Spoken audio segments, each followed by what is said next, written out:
Bien des noms lui sont donnés, bien des civilisations ont tremblé, mais peu arrivent à comprendre, à approcher Kang. Comment a-t-il pu être autant vénéré par les peuples? Pourquoi a-t-il été considéré comme un monstre? Mais Kang n'a jamais eu de mauvaises intentions. Il a juste suivi sa route, un chemin logique pour lui, celui du temps. Cette donnée qui échappe, qui est la plus dévastatrice, et que même les plus grands héros ou monstres n'ont jamais réussi à combattre. Personne le peut-être, mais Kang a compris que le temps est l'outil le plus précieux, le plus efficace pour parvenir à ses fins. Découvrons les raisons, la métamorphose d'un jeune adulte qui, face au temps, va découvrir que souvent, la plus grande conquête est celle de soi-même. Certains êtres sont des victimes, que ce soit bloqués par la société, les guerres, les peuples. D'autres sont des guerriers, contenus par un monde, bloqués par des frontières. Mais surtout, il y a de ces êtres que nous pouvons compter sur les doigts d'une main. Alexandre le Grand, Napoléon, ou même dans notre cas Kang, qui face à leur apogée, le sommet de leur conquête, n'ont tout simplement aucune satisfaction.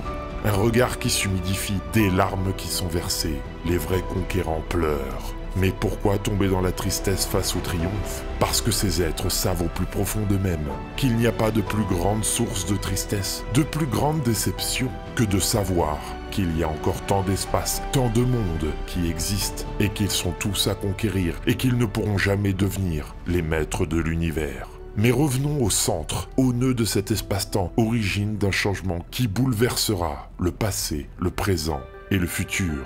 Le jeune encore naïf, candide même, Nathaniel Richards, est peut-être né à la mauvaise période, ou peut-être est-il tout simplement né à la fin des temps. L'homme a toujours cru à sa course en avant, à voir, à imaginer ce qu'il pourra créer, ce qu'il deviendra. Mais Nathaniel est déjà arrivé au bout de cette course. Au 31e siècle, c'est une société parfaite, une utopie généralisée, mêlant divertissement et plaisir. Si la société est parfaite, s'il n'y a plus besoin de chercher à conquérir, à explorer, alors le temps s'arrête. Il a 18 ans et plus aucun espoir. Il n'y a pas d'avenir meilleur ou de rêve à accomplir. Il a déjà tout. Et comme tout être qui ne peut regarder vers l'avenir, il va se plonger dans le passé, revenir sur ces époques épiques de magnificence, d'espérance et de rêverie. Son présent est une prison dorée, et comme tout prisonnier, il va chercher à s'en échapper. Il étudie tous les plans, toutes les serrures possibles, tous les schémas pouvant donner un sens à sa vie. Il va donc chercher, sillonner les ruines du passé pendant plus de 2 ans, jusqu'à déchiffrer les codes d'un ancien emplacement perdu, au milieu d'un champ que l'on nommait autrefois industrie. Un endroit que l'on savait contrôler à l'époque, par un point d'acier joint avec une magie dévastatrice.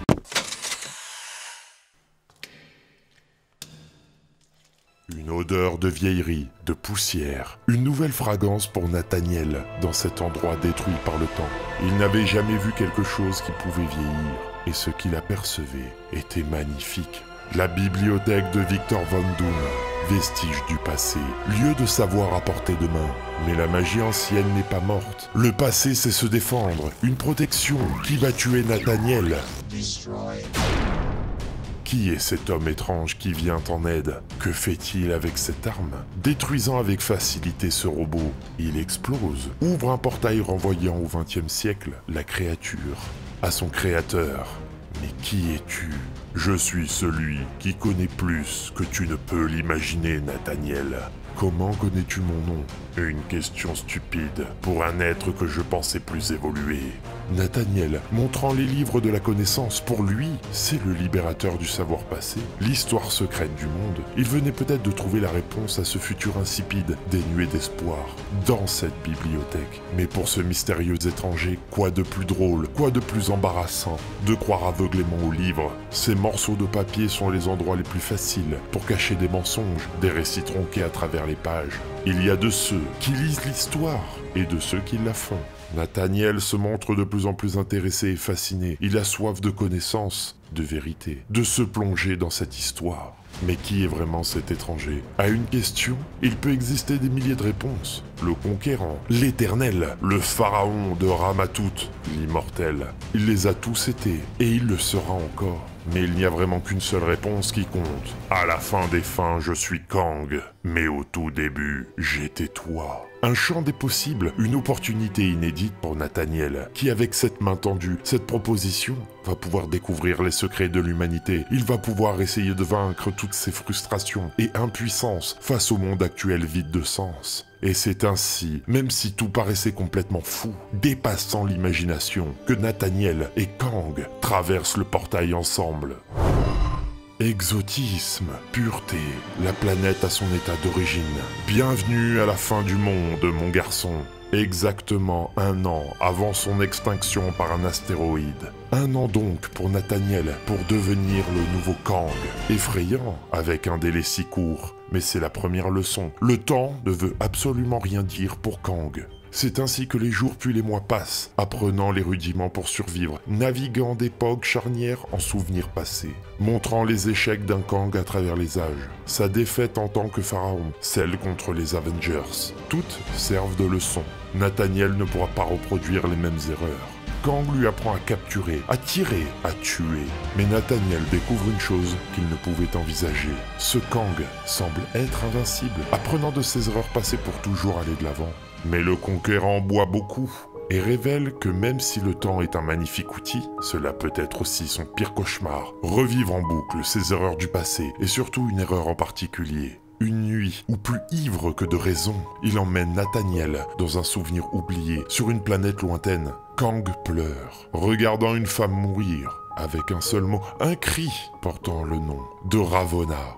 Kang venait de révéler que sa plus grande erreur, sa plus grande souffrance, était l'amour. Une colère profonde, une tristesse infinie, qui fait jurer à Nathaniel de ne jamais au grand jamais tomber amoureux. C'est la leçon la plus importante. C'est ainsi que, détruisant des espèces, affûtant ses sens, Nathaniel perfectionne et optimise son entraînement. Il n'aura peur de rien et résistera aux émotions. Promesse facile, faite dans le vide, pour un garçon qui a vécu tellement de choses miraculeuses, mais si peu de choses humaines finalement.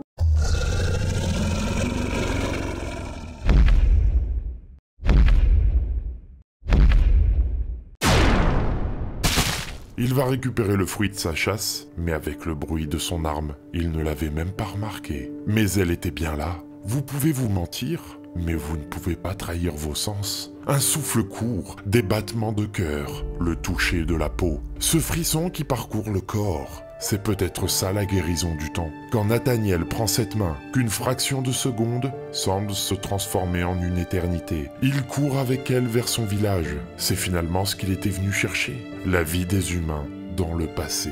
Amené à l'ancien du village, il aurait pu être sacrifié ou fait prisonnier. Ils vont sûrement découvrir ce qu'il est et ce qu'il va devenir. Ils vont juger un étranger. Il n'en est rien. Il ne juge que les actes, que la bravoure. C'est un honneur pour le village de marquer Nathaniel du sang de sa chasse, de le marquer pour la vie de cette jeune femme qu'il venait de sauver. Les jours passent, rythmés par la danse et l'amour, par les chants et les festins. Finalement, c'est peut-être ça la vie. C'est peut-être ici que Nathaniel doit faire quelque chose. Cet espace, entre les étoiles. Il doit avertir Kang pour sa trouvaille. J'ai enfin trouvé maître. Le lieu tant recherché, la plénitude à mon esprit. J'ai enfin trouvé mon espace entre les étoiles. La colère de Kang contre Nathaniel qui s'attache à des futilités. Il y a tellement de choses à faire. Pourquoi perdre du temps avec ces sous-êtres ? Mais le jeune adulte veut utiliser le temps pour profiter de ce qu'il y a de plus beau. Pour profiter de, dis-le, l'amour.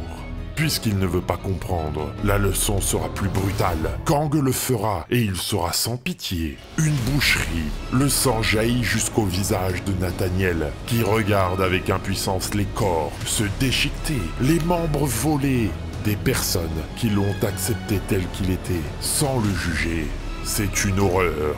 Un village dévasté. C'est alors qu'il comprit, même s'il avait traversé le tissu de l'espace et du temps, il n'avait finalement jamais quitté sa prison. C'était la prison de Kang. Il fit semblant pour le dernier mois, avant l'arrivée de l'astéroïde, d'étudier les instructions de Kang, de respecter son jugement. Mais en réalité, il étudia comment le fait de mentionner Ravonna conduisait Kang à boire, comment certaines plantes exotiques placées dans cette même boisson pouvaient intoxiquer Kang, comment ouvrir une armure et en reprendre le contrôle. Il avait rarement été aussi tenté qu'à ce moment-là de prendre son destin en main. Le temps vaincrait tous ses ennemis si seulement il pouvait complètement le maîtriser. La fin d'une ère marque celle aussi de l'innocence de Nathaniel qui, prenant le costume de Kang, mettant en pratique l'ensemble de son instruction, de ses souvenirs. L'astéroïde approche, c'est la fin d'une époque. Il entre dans le portail, entendant les derniers rugissements des dinosaures. Il voyage dans le temps, mais n'en contrôle pas la portée, ni la destination. Il atterrit telle une étoile mourante, sur un sol sableux et chaud. Il n'avait pas voyagé loin, mais dans la prison de Kang, dans son univers, se retrouvant dans son souvenir passé, dans son empire, où Kang était appelé Ramatout.